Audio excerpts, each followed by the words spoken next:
Hello everyone and welcome to the Ultimate Wrestling Federation. This is Irrefutable. I'm Chris Douglas, joined by... I am Jay Cruz. Yes he is. Sorry I was talking while you were interrupting as we get this action-packed show on the road. And ladies and gentlemen... What the Martin and Nando and the Master E, what the hell are they... Ladies and gentlemen, my colleague just is getting assaulted right now and Master E just punching him with those nuts. He's busted open. My colleague here, he's not even an athlete. He's not a trained professional wrestler, not even close to being one. And I don't understand what's going on. I don't understand why. We were just getting ready to do a show, and look at this. I don't know the reason for this. I don't know why people such as ourselves who don't necessarily wrestle, why we're getting attacked. I don't know why they're here. I don't know the purpose for why any of this is even going on in the first place. We're just gonna hit the brake button. Look at that man. That man right there is a star. Mr. Schofield. All smiles walking down here. And tonight is indeed a very historic night in the annals of audio wrestling history. As you all know by now, Irrefutable has just come to an end. The flagship show of the Ultimate Wrestling Federation has just come to an end. And if you're tuned in to watch Irrefutable right now, you're watching WOW to UWF. To the whole damn locker room. To Chris Douglas. To OJ Cruz or Moses. You're gone!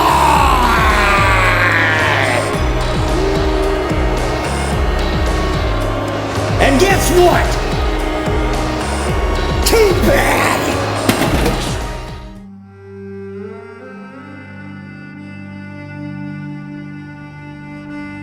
I started recording audio wrestling in 2007. It started as me with the old Plastic Jack specific wrestling rings, some old 90s Titantron action figures, and a 1 gigabyte MP3 player that I would record onto. And I would pretend to... I would imitate the ring music, I would imitate the bell ringing, like the replay noises, the count, like the pinfalls, the referee, like the crowd noise. It was very rudimentary, it was very bad, but it was fun. And at the end of the day, I loved professional wrestling and I liked doing it. It was entertaining for me. Nobody ever saw these tapes, but it was fun. And I continued like that for years, and I specifically remember one of the matches I was most proud of back then was I did a match on 4th of July that was like a half hour long between Rob Van Dam and Matt Hardy. And I just remember being so proud of that match.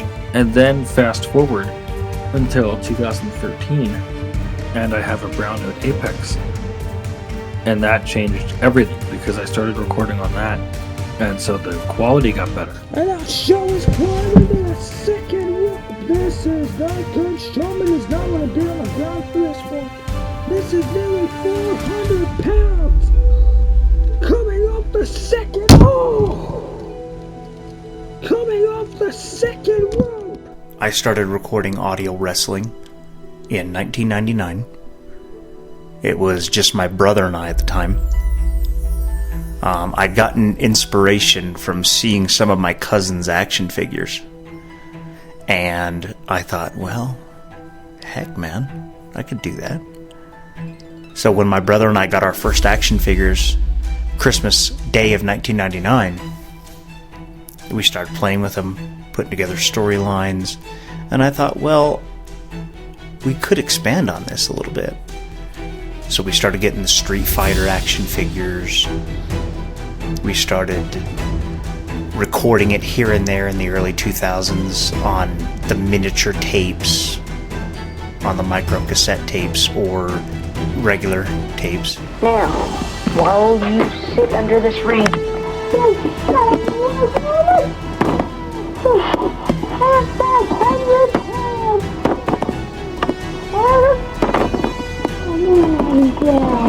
Rhino still down to the F5? I think the real success started when I started recording exclusively in 2005. I remember having a conversation with Johnny, and he told me, "Why don't you start recording this full time?" I had a mix of old action figures from when I was a kid and action figures that I was acquiring now as a teenager. I created new match concepts, different types of wrestlers, such as giants and miniature guys and women. And I started recording full time from December of 2005 to August of 2009. Rarely, if ever, would I stop. That was also around the time when I started competing with Johnny. And John and I went head to head from December of 05 to August of 09, and I beat John's product 54 months straight through. John would keep score with the ratings with his Best Moments program, and that's how we would keep track of this. The show that would have either the most content or the show that would close out the Best Moments program would win the ratings war for that particular month or time period. And I beat John straight through for almost 4 years of that. How I look at it is this: if I have competition, that's good, that's great. I want to be the best. I want to be the best at everything I do. I want to be the best at everything that I put my mind to. If you have a mindset and you have a passion in life, you need to embrace it 150%. You need to grab it by the horns and you need to say, okay, I'm going to be the best. There's nobody that's going to be better than me. So fast forward a couple of years, and I came back down here. I moved for school. I came back, and I had all of my equipment still, but the difference was that I had learned audio production. And I started talking to Casey Schofield. I don't remember how we started talking. I think maybe might have even been through Jay Cruz, and he mentioned that he did audio wrestling to me. And I'm like, audio wrestling? What the hell is that? And I started checking out his channel and was like, bro, I've been doing this for years on my own, but never thought to make it into a legitimate show where I was actually recording all of the shows. Like, I'd been booking my own shit in my head for years, but I'd never thought to make it into a show. I made a first show, which was very rudimentary, called King of the Hill. It got a few views, a few likes, nothing major, you can see that. But it was a step in the right direction. I did a tournament style, very simple, and it worked. And at that point, I was like, oh man, this is fun. Like, I'm not really a huge fan of this audio editing bullshit, but doing the matches, seeing the final product, coming up with the storylines, the booking, the energy, this is fucking awesome. And so I said, oh, well, I've got to keep this going. I got to keep the momentum going. So I made Irrefutable, a weekly episodic television show, and I got some money behind it. I paid for an original theme. I paid to get a ton of themes made. I made some of my own themes. I got other people involved, friends of mine that wanted to be involved. And then I said, well, fuck, this is all great that it's all on a channel, but we need to expand our thinking here, and we need a network. And so I contacted some people and started developing, and the Audio Wrestling Network was born. And I put a lot of money into this. I mean, I had shirts made, I had logos made, I had designs for shirts and mock-ups, I had commercials made, voiceovers, professional voiceovers and commercials done for the shows. And the production got better, and now it's a professional sound, both mine and Casey Schofield's.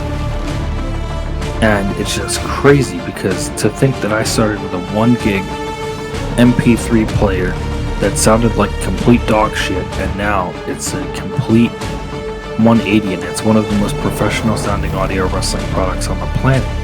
In full stereo, it's crazy. Absolutely crazy. You know, I remember when I first saw Chris Douglas and the UWF start coming up the ranks in 2020, right after our Evil Blood event. I thought, hey man, this is great. This is awesome stuff. When he first came up with the idea of AudioWrestlingNetwork.com and the merchandise line, I thought, well, hey, that's awesome. That's exactly what we need. Unfortunately, there was no we about it. Chris was all about himself. It was all about himself and nobody else. I didn't have the type of connections Chris did. I didn't have the connections to go out there and start a network. I didn't know anybody. I didn't have that kind of money. So instead of helping those who paved the way for him with this audio wrestling thing, what did he decide to do instead? Well, I'll tell you exactly what he did. He decided to disrespect us. He decided to laugh at us, to call our product garbage wrestling. And then we get to the point where it all went downhill. You know, I'm editing my show together, and I'm getting ready to release it, and as I sit down to record the next show, I find out my company's been taken over. My company got taken over by Casey Schofield. I understand it from a business mentality, but the fact that this has become so personal, it just doesn't make sense to me. Like, he had to attack me to take over my company, and it's just, there was no reason for it. Things were going well. You know? We worked just as hard as he did. We put in just as much effort as he did when it came to matches, when it came to promos, when it came to storytelling. I love this just as much as Chris does. And that's why I took UWF away from him. That's why we invaded UWF. Because I will not allow this product to be disrespected. And I heard it time and time and time again. You see, he says that he would never have challenged me. He would never have started anything with me. I would have never started anything with him except for the fact that he disrespected my baby. He disrespected the sport that I love more than anything in the world. He laughed at all of his competition. He demeaned all of his competition. He publicly slammed all of his competition, and I'm not about that. Where you made your mistake, Schofield, was attacking my company and thinking that you could just take over my company like you did with everybody else. I'm not everybody else. When you attack what's mine, I'll fight for it. I'll take over your fucking company, Casey, because at this point you deserve it. Not because your company is shit, not because you're a coward and had your man attack me and put me in the hospital, but simply because you fucking tried to take what's mine. Doesn't matter how you did it. Doesn't matter why you did it. It just matters that you tried in the first place. So know this, Casey. My time is coming. At Evil Blood, on the Audio Wrestling Network, everybody's gonna be there. All the big stars, all the music stars, Randall King, all the wrestlers, yours and mine, all the EOW wrestlers, all of your fans are gonna get to watch me destroy a 20-year empire and usher in the new era, the better era, the best era. Because let's face it, nobody wants to see your 1980s, 1990s shitty cartoon era wannabe wrestling sports entertainment bullshit. They want real professional wrestling on the Audio Wrestling Network. So that's exactly what they're gonna get. At Evil Blood, it'll be my time, my day, and the new era of audio wrestling history will begin with the Ultimate Wrestling Federation. You should have read your history books, Chris. You should have taken in and respected your history and learned your history, because you're dealing with a man who has been through wars in this business, who has survived multiple takeovers in this business, who has fought every other promoter in this business and come out on top. I'm a warrior, Chris. Myself and my brand, WOW, are battle-scarred, hardened warriors. And at the end of the day, son, you're simply going to be another notch on the gun belt. Evil Blood is going to prove one thing, Chris.